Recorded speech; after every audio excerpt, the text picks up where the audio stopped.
Go!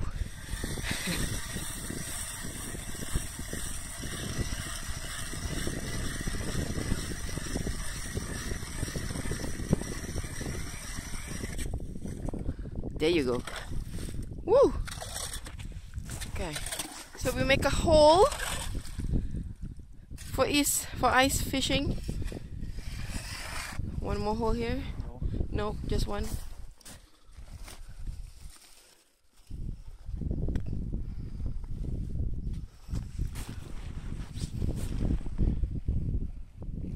I'm just so amazed that this whole lake is totally frozen. My goodness, and the sun is shining. Some of you have been following my photos of fishing during summer and autumn.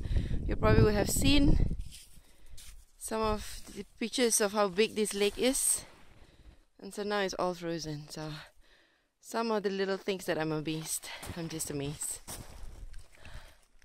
Okay, so we throw a bit of the water.